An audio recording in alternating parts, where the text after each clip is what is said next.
Para pendengar yang kami hormati, kami bersyukur kepada Tuhan bahwa kita masih bisa berjumpa melalui kontak mendengar akan siaran radio dari RBM, Reform Broadcasting Ministry ini.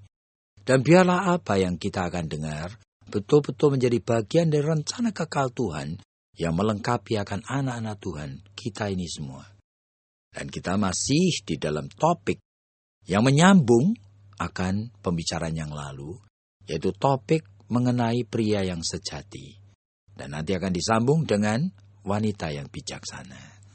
Jadi topik ini memang penting sekali oleh karena seluruh masalah hidup manusia di dunia ini selalu berkaitan dengan manusia laki-laki yang tidak sebetulnya memainkan peran sebagai laki-laki yang sejati. Sehingga selalu mau memakai peran pseudo masculinity akibat dari dosa itu. Memaksakan kehendak, memakai kekerasan, merasa berhak untuk dilayani, merasa berhak untuk dipuaskan segala keinginannya. Dan akhirnya seluruh dunia ini menjadi dunia yang bermasalah. Begitu juga di dalam rumah tangga. Dan kita sudah tahu melalui pembicaraan-pembicaraan yang lalu, Tuhan menyediakan akan way out, jalan keluar. Dia memberikan prinsip-prinsip kepada kita bahwa leadership pria harus dikombinasikan dengan servanthood, jiwa menjadi hamba. Bahwa keinginan untuk memimpin dan mengasihi pun harus sesuai dengan model Yesus Kristus yang mengasihi jemaat sehingga rela menderita dan mati untuk jemaatnya. Dan sebagainya. Sampai kita bicarakan beberapa poin yang lain dan sekarang yang bagian yang berikutnya lagi. Bagaimana prinsip yang Tuhan sediakan supaya pria betul-betul menjadi pria yang sejati. Yang lalu kita sudah bicarakan juga jikalau dia itu sadar dirinya adalah imam. Tetapi kali ini jikalau dia sadar bahwa dirinya adalah sumber wisdom. Artinya sumber dari nasihat. Dari mulutnya. Dari sikap dan tingkah lakunya. Dia harus menjadi teladan. Berarti melalui apa yang dia lakukan, apa yang dia katakan, anak-anak dan istrinya belajar hal yang baik. Kalau mereka mempunyai masalah kepada papa, kepada ayah, kepada suami, mereka meminta nasihat. Nah, ini yang namanya sumber wisdom. Dan saudara, Alkitab itu berulang kali begitu clear, saudara. Sehingga tadi pernah kita kutip Ulangan pasal 6, Musa mengingatkan supaya kita itu terus-menerus mengajarkan. Berarti sumber wisdom itu sumber dari pengajaran yang baik. Nah, seharusnya dia, pria, menjadi guru di dalam rumah tangganya. Menjadi educator di dalam rumah tangganya. Yang secara khusus barangkali melalui konteks family altar.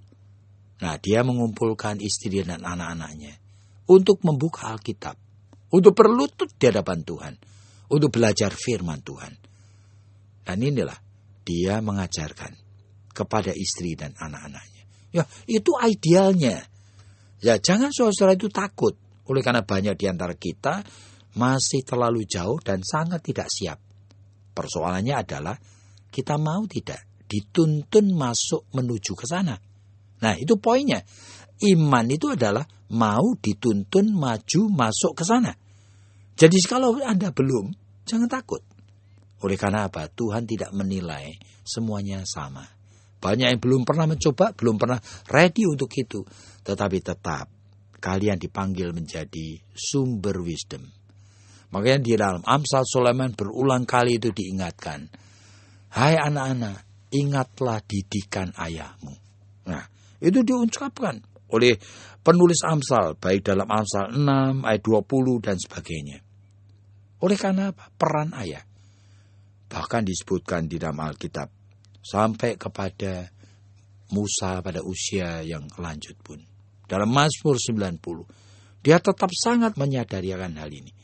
Bahwa sebetulnya laki-laki itu adalah sumber wisdom. Ya, semakin tua usianya, semakin putih rambutnya, semakin dia itu bijaksana. Seharusnya begitu. Sehingga dengan demikian kita itu waspada sekali bahwa hidup ini memang didesain dengan sangat ideal oleh Allah. Dan mungkin sekarang kita akan mendengar apa yang Ibu Esther mau katakan. Ya Pak, memang betul. Kalau kita sudah mempelajari mengenai bagian-bagian dan sesi-sesi yang sebelumnya, saya merasa bahwa memang Tuhan itu mendesain manusia itu dengan luar biasa dan ajaib. Tetapi kenapa ya? Banyak di antara kita itu kok tidak sadar dan tidak menyadari. Sebetulnya sejak kapan sih Pak? Sebetulnya seorang manusia itu harus dipersiapkan begitu untuk menyandang akan fungsi-fungsi ini. Sehingga misalnya apakah di dalam premarital counseling pranikah itu, apakah juga harus disadarkan bahwa nantinya mereka itu harus menjadi imam, mereka itu harus menjadi family man, mereka itu juga harus menjadi sumber daripada nasihat. Sehingga mereka itu kan ada langkah-langkah, ada keinginan untuk menuju ke arah sana. Atau sebetulnya secara natural begitu ya, secara alami. Nanti kalau sudah punya anak, maka sebetulnya keinginan itu lalu kemudian Tuhan juga munculkan. Seperti apa sih Pak? Sebetulnya itu Tuhan itu menyediakan berkatnya. Dan sudah ditanamkan, tanda petik, segala yang dipersiapkan Tuhan di dalam batin manusia yang sudah dilahirbarukan oleh Tuhan. Makanya kalau kita mau mendengar kata-kata Paulus kepada jemaat Efesus, sejak aku mendengar mengenai imanmu. Lalu Paulus mengatakan, aku terus-menerus berdoa untukmu, supaya mata rohanimu itu celik, dan kamu melihat betapa besarnya, betapa dahsyatnya kuasa yang sudah disediakan Allah bagimu. Jadi sebetulnya siapa yang mengatakan, saya tidak bisa, tidak mampu? Tidak ada. Oleh karena apa? Tidak ada orang yang memang bisa dan mampu. Tetapi kuasa dan pertolongan Tuhan disediakan bagi orang percaya. Untuk berperan menjadi ayah, laki-laki yang sejati, sumber wisdom. Jangan kita menghina diri sendiri. Bapak-bapak, Anda yang mendengarkan akan siaran ini, jangan sekali-kali menghina diri sendiri. Karena menghina diri sendiri itu adalah kemauan setan yang mau melumpuhkan rencana kekal Tuhan yang baik ini. Yang membuat pria-pria akan mengatakan, waduh aneh sekali. Saya tidak bisa membayangkan bagaimana saya mengajarkan firman Tuhan kepada anak-anak saya. Saya baca Alkitab aja tidak pernah. Saya tidak ngerti apa-apa. Nah, jikalau Anda punya pikiran seperti itu dan tidak sadar bahwa sebetulnya Tuhan mengatakan, intinya saudara sadar atau tidak? Jikalau saudara sadar dan mau, saudara akan melangkah di dalam langkah yang pertama dulu, yaitu menurut dulu. Dengan melengkapi diri. Dia mulai mau belajar Alkitab. Belajar Alkitab bukan cuma datang lalu mendengarkan. Tidak bisa. Belajar Alkitab itu harus ada self-disiplinnya. Berarti kalau ikut PA, bapak-bapak mesti membawa Alkitab sendiri. Dan membawa akan buku catatan. Lalu mencatat apa yang Tuhan singkapkan kepada kalian. Nah, apa yang Tuhan singkapkan? Renungkan lagi. Dikatakan itu di dalam Mazmur itu. Orang yang benar, yang diperkenan Tuhan, adalah orang yang merenungkan firman Tuhan itu siang dan malam. Nah, itu berarti yang sudah didengar di khotbah, yang sudah didengar di dalam PA, yang sudah didengar di radio dan sebagainya, melalui ceramah dan sebagainya, kalian mesti catat. Jadi Anda itu kemudian merenungkannya. Sampai itu menjadi benih yang jatuh di tanah yang subur, yaitu jiwa Anda yang sudah dibuat subur oleh Roh Kudus. Jatuh ke sana, sehingga akan berbuah-buah pada waktunya. Jadi orang-orang yang sadar bahwa dirinya akan sumber wisdom, dia akan belajar. Pergilah ke toko buku Kristen, carilah buku-buku rohani yang baik. Lengkapilah dirimu. Dan jadilah lebih serius untuk peran sebagai guru, sumber dari wisdom ini. Nah, meskipun demikian, bagi yang sudah lebih dahulu advance, ada banyak pria-pria yang suka belajar firman dan sebagainya, sudah mulai memimpin akan istri dan anak-anaknya di dalam saat teduh, di dalam family altar. Kita juga masih hati-hati. C.S. Lewis itu mengatakan kalimat ini, virtue which is unchecked is more dangerous than blatant evil. Artinya, kebijaksanaan, kebajikan. Meskipun ada keinginan kita untuk melakukannya, dan kita sudah melakukannya, tetapi jikalau tidak pernah dicek, bisa akibatnya lebih jahat daripada kejahatan yang terang-terangan. Loh kok gitu? Iya. Begitu banyak anak-anak yang kemudian itu pada masa dewasanya bosan tidak mau ke gereja, bosan tidak mau baca Alkitab. Kenapa? Karena dari kecil belajar Alkitab dipimpin papahnya yang asal-asalan. Yang kalau ngomong bisa kepanjangan, terlalu panjang, membosankan. Plus papanya kalau memimpin sambil marah-marah. Kenapa? Anaknya perlu didisiplin, marah-marah. Jadi setiap kali firman itu dibaca, dihadirkan, itu tidak seperti buah apel yang disuguhkan di nampan dari perak yang indah itu, kata Amsal Sulaiman. Sehingga anak-anak efeknya jelek. Makanya meskipun kita sudah mempunyai pengetahuan yang baik dan sudah melakukan, tetap juga virtue should be checked. Ya, kebajikan harus dicek dari waktu ke waktu. Apa metodenya cocok? Apa waktunya, timingnya tepat? Apa bahasa yang kita pakai itu dimengerti? Apa bahannya tidak terlalu berat? Atau sebaliknya terlalu ringan? Waduh, semuanya itu merupakan sesuatu yang ajaib. Hidup di dalam karunia Tuhan. Jadi kita akan mendengar apa yang Bu Esther mau katakan sekarang.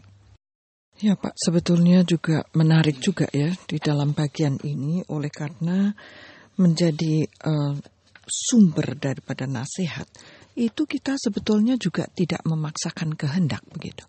Nah, bagaimana sih tadi kalau Bapak itu mengatakan bahwa harus coba untuk dicek dari waktu ke waktu, apakah juga kita itu lalu kemudian minta kepada istri, nanti kalau saya memberikannya itu terlalu membosankan, tolong ya dikasih peringatan. Yeah. Atau sebetulnya kita itu sebagai imam, sebagai sumber daripada nasihat, kita juga harus dengan disiplin begitu lalu mencoba untuk menerapkan, dan tanpa kita itu mencoba memahami sebetulnya anak itu umur berapa sih ini, kok sudah harus menghafal misalnya, harus begini, harus begitu, sehingga membuat anak itu tuh juga tidak tertarik lagi kepada kebenaran firman. Bagaimana itu Pak? Iya. Jadi disitulah maksudnya harus dicek, harus diuji, harus dievaluir. Oleh karena apa? Oleh karena memang kita manusia berdosa dan bisa banyak kesalahan. Boleh atau tidak kalau misalnya kita juga minta kepada anak-anak, tolong kalau papa ngomongnya kepanjangan, tolong dipotong begitu. Iya. Jadi itu semakin dewasa kita, semakin kita siap untuk ditegur dan dikritik. Semakin siap kita untuk diingatkan. Bahkan kalau kita salah pun, semakin dewasa kita semakin ready untuk minta maaf. Jadi hidup di dalam Tuhan itu luar biasa indahnya sebetulnya. Jikalau kita itu mau menurut. Karena ini adalah God design.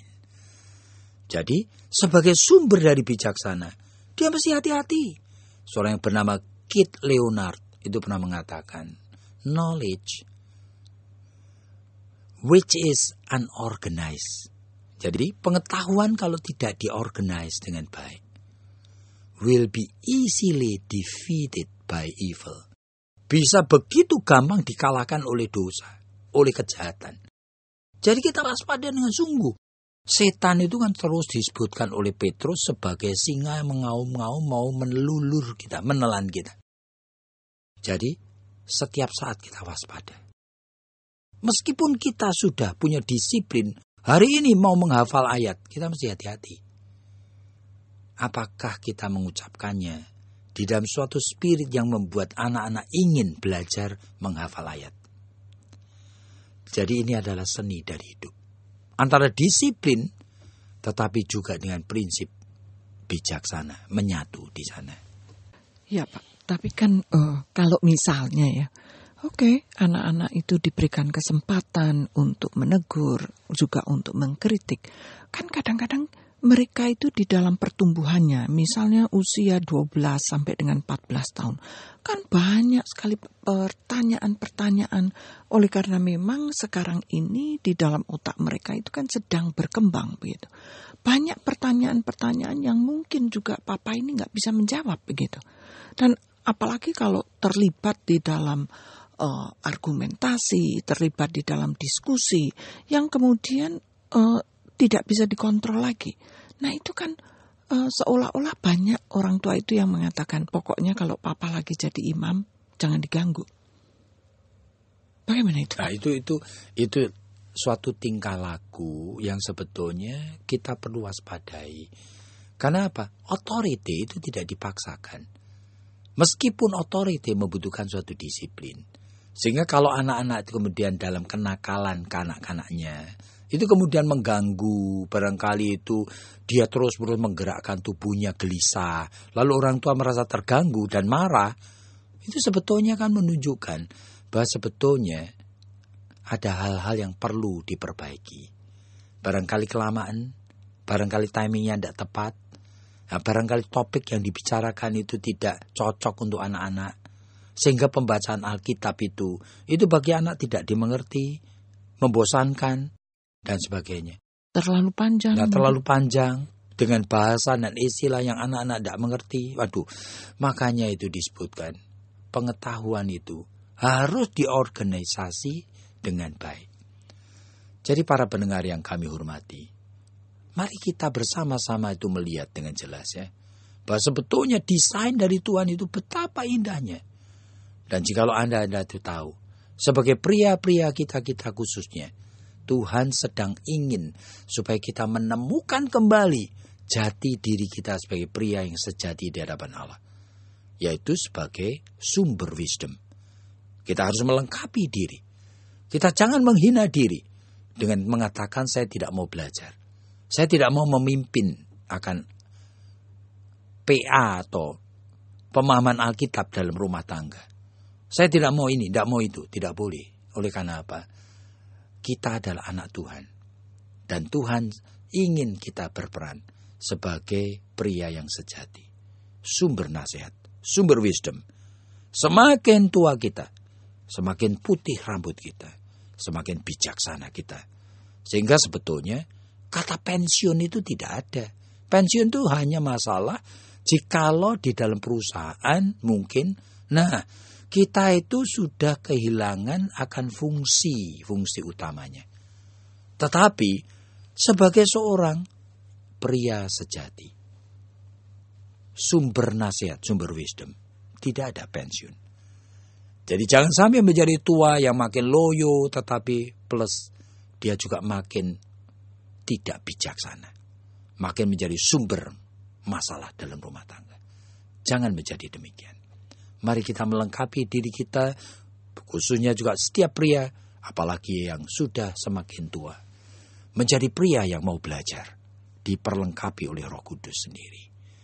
Nah, jikalau Anda itu melihat kanan kiri kita, begitu banyak orang yang membutuhkan pertolongan, Anda ingin menjadi konselor atau menjadi hamba Tuhan, kami pada bulan Januari ada tes masuk Sekolah Tinggi Teologi Reform Injili. Kami sangat serius mempersiapkan hamba-hamba Tuhan dan konselor yang profesional.